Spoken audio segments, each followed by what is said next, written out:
नमस्कार साथियों, प्रस्तुत है कृष्ण चंद्र महादेविया की पुस्तक हिमाचली लोक साहित्य में लोक लघु कथाएं में से कुछ चुनी हुई लोक लघु कथाएं।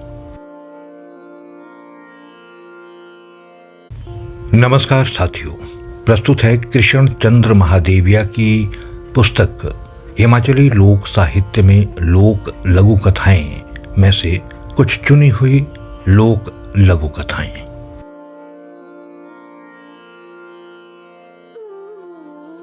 आज सुनिए होनी बहुत बलवान शीर्षक से लोक लघु कथा। राजाओं के राज थे। एक दिन अचानक होनी आई। होनी ने राजा से कहा, राजा मैं तुम पर आ जाऊंगी। राजा बहुत घबराया कि होनी अगर आएगी तो कुछ ना कुछ जरूर होगा।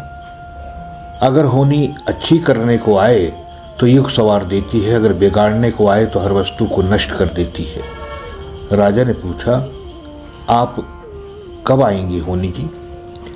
कल 12 बजे, केवल 2.5 घंटे के लिए ही, होनी ने राजा से कहा और अदृश्य हो गई। महाराज, होनी तो होनी है, वो बड़ों बड़ों की पीठ तोड़ देती है। राजा ने बहुत सोच विचार किया, फिर भैंस के कंकाल में घुस गया। उसने सोचा कि होनी भैंस के कंकाल में नहीं आएगी। कंकाल पर अभी भी कहीं कोई मांस के टुकड़े लगे हुए थे और दुर्गंध निकल रही थी। मरता क्या न करता। राजा सोचता रहा कि वो अब आ ही नहीं सकती, गंदगी में वो कैसे आएगी। राजा ने ऐसा समय कभी नहीं देखा था। भैंस का पिंजरा पूरा नरक कुंड था। 2.5 घंटे बाद राजा जब बाहर निकला तो होनी बाहर खड़ी उसको मिल गई। होनी, आप मुझ पर ना आ सके, मैं बच गया, अब आप जा सकते हैं। मैं बहुत तरकीब से बच पाया हूँ, राजा ने बहुत खुशी से कहा।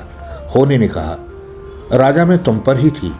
तुम राजा होकर भी 2.5 घंटे भैंस के कंकाल की गंदगी में रहे। हाँ, नरक में 2.5 घंटे कैसे रहे होंगे ये तुम जानते हो। तुम्हें 2.5 घंटे गंदगी में रहना पड़ा। तुम बताओ, मैं तुम पर थी या नहीं? राजा देखता रह गया। महाराज जी, होनी तो किसी को भी नहीं छोड़ती।